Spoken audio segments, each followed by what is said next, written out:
Silent Voices. I am your host, Kiki. Tonight, our topic for tonight will be breast cancer. My guest for this evening is Miss Glenn. Glenn has breast cancer, and she's here to tell us a little bit about herself, her treatment, the things that she's been through, and to educate most of you guys out there for breast cancer. Welcome, Miss Glenn. How are you? I am so happy this evening that you made it to our event tonight. Thank you for having me. Thank you for having me. You're welcome.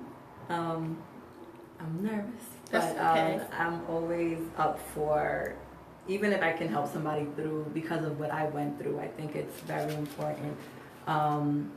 My journey started in December of 2013, where I felt a lump on my breast. And I went to my GYN doctor. And when I went to my GYN doctor, due to the fact of my age, just being 33, the doctor informed me that I was too young, that it's just part of the process. You know, my breasts were becoming dense because, you know, we were going up in age, but there was nothing for me to worry about. And that's what she told me, and I actually left the doctor's office. Something in me was not feeling right, because I'm like, I feel something in my breast. I was like, I would like to get a referral for a specialist just because I need that peace of mind myself. When I went, so I went back, I actually left, and I came back and I told her this. So she gave me the referral, and I went to the hospital, and again, I had a specialist, and I told the specialist my concern.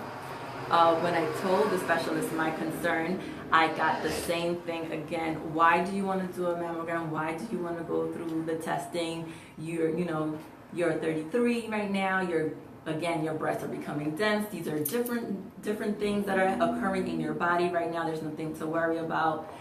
Again, to appease me, it was more of let's at least do a sonogram, is what he told me. So when I did go in for the sonogram, they found what they saw as calcification in a woman's breast, which were a lot of white areas.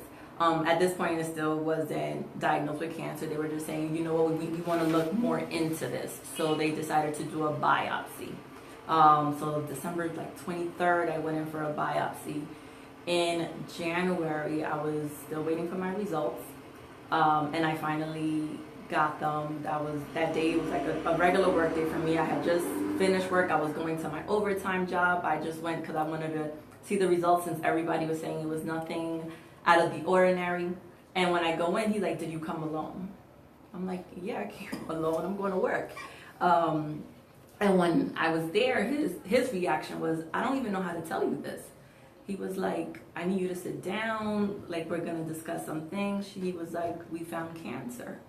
And I just lost it, because I was like, everybody's saying that I can't. I'm too young. It was nothing. It was just, dense breast. And at that point, everything was started going along very fast, because it was, okay, you have cancer, now I need to take you downstairs to the oncologist because you have to start chemo right away. How you go? You didn't call any family member at that So, moment? and that's why it was going too fast for me, because I was like, okay, I need to call my mom. I need to, it wasn't even registering. And yes, I called my mom, I called my dad, my best friend. Everybody was in the hospital in a matter of 15 minutes. Because they wanted to have this full-fledged conversation with me how in 2 weeks I needed to start chemotherapy, because I was at a stage 2 at that point. And it was overwhelming, because at that point they tell you you're going to lose your hair, you might lose your breast. Depending where we're at, you're going to need certain treatments. And it was just a lot for me to take in at that point in time. So much information. And what assisted me was, okay, yes, I went home, I cried, but I had friends that were nurses and knew other survivors. So it was through that assisted me with the next decisions that I made. Because according to the hospital, I couldn't wait, and I just automatically had to start chemotherapy. And what ended up happening was, after speaking to some individuals, I decided that I was going to wait a little longer to start my chemo, because I wanted to harvest my eggs. Because one of the side effects of the chemo was going to be being infertile afterwards. So I feel a lot of times it's just advocating for yourself, because with the doctors it's just, okay, you have it, now we got to go to this and that, and they don't give you a chance to reflect, to just take everything in and understand what's going on and make decisions. Because again, these were doctors that told me there was nothing wrong with me because I was too young. And So you don't have any kids? No, I do not. I have a stepdaughter now. That's Okay. 1.5, but no, I don't have any kids. Okay. So to me, that was very major at that point, being young, not having any kids, and now you're telling me that I'm not going to be able to have kids because of the treatment that I was going to go through. So it was very overwhelming at that point, just making all these decisions so fast. And that was one of the ones that I had to tell them, well, no, you're going to wait at least 4 weeks because I have to go now into treatment to harvest my eggs in order to have this backup plan after I finish treatment. And they did allow me to. They did allow me to take the 4 weeks in order to do everything. And then my journey with the chemo started. So before we go further, so when you felt the lump on your breast, at that moment, what were you doing at that time? Taking a shower, just laying down? Shower. It was definitely during the shower. It's not like they say, oh, lay down and give yourself. I wasn't. It was just taking a shower, and I felt something weird, and I'm like, I even had my mom like, can you touch, because I don't have it on my other breast, so I want to know what's going on. And she was like, on which side? Which side of your breast? On my right side. So at that point, she told me, well, I'm not sure, maybe you can go to the doctor so they can inform you what's going on. Because I'm like, this is just a little weird for me. It was just hard. And to me, when I went to my GYN and she didn't feel like there was absolutely nothing wrong with that, was a bit scary for me. But that's where I was at that point in time. So that's how I discovered it. Was me discovering it. It was I who went to the doctor and insisted on tests, insisted that I wanted to go to a specialist, insisted that I needed something more at the moment, because they refused a mammogram at that point because I'm under 40. So they were saying, okay, let's just do the sonogram. And through like persistence is how I ended up knowing, or self-diagnosing myself at that point. That was a great thing that you diagnosed yourself. Wow, and you didn't wait. No. So that was a journey for you. It was a journey, especially learning at that point, the side effects that you were going to be taking place, the fact that you were going to lose your hair, you were going to lose weight, you're going to look different, you're going to be sick all the time.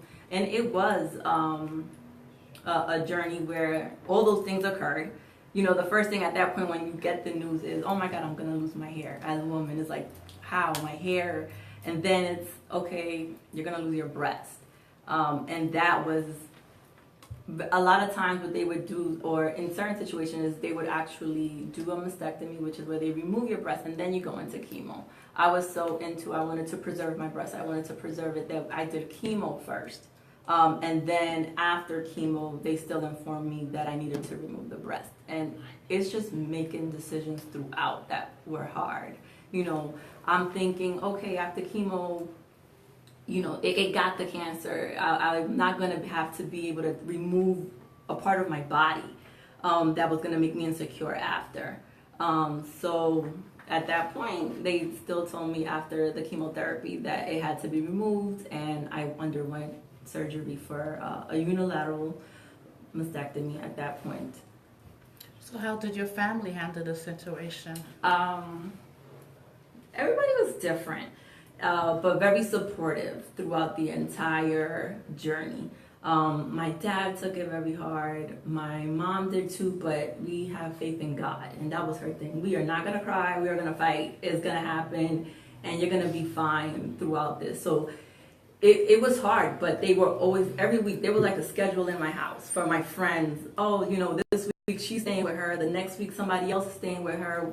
Just going through a lot of things, but they were still all there consistently. And one of the things that I did throughout my journey was I kept working. At first, I thought that I wasn't going to be able to, and then it was just to get my mind off of things and just like continue my day throughout, the whole journey. I worked throughout the entire chemo process. And then after I had surgery, like I would just go back to work because it was something that just made it normal throughout the entire process. Did you ever have a meltdown? I would definitely. You always have a meltdown just because, like, before every single step, just knowing that something different is gonna happen, and now you got to go through something else. So I definitely had a meltdown, but it wasn't a meltdown that would stop me from continuing on. Awesome. So, wow. Ooh. Well, as of today, you look gorgeous, beautiful. I love that picture you sent to me. Could you upload that picture for me, Patrick? Upload that picture on your phone. Go on. Wow, breathtaking. yeah. So when you did your first surgery, what happened after that? When I did my first surgery, like all I could, I didn't even want to look.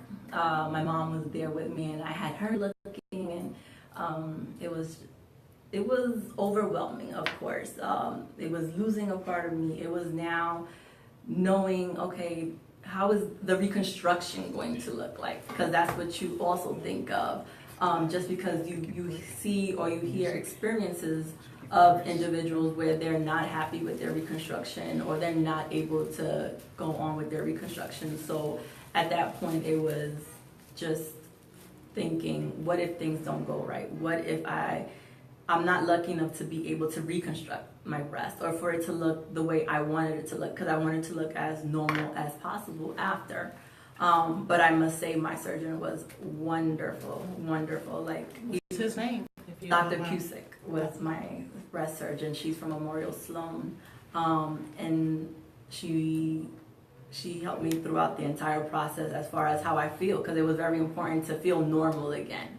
To the point where if I go for a physical, it was like, your breasts look great, and I'm like, I know. But that was, I think, that's what made me okay with the whole process after. Like, I didn't lose that part of me as a woman, not feeling like. I think that's one of the problems that women have, that losing a part of their body just like that. You lose one, you lose the second one. Exactly. It's like a stress they go through. You know. Call us at 877-899-4955. 877.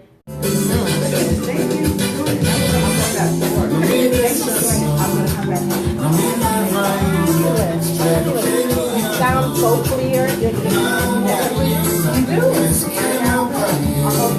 No.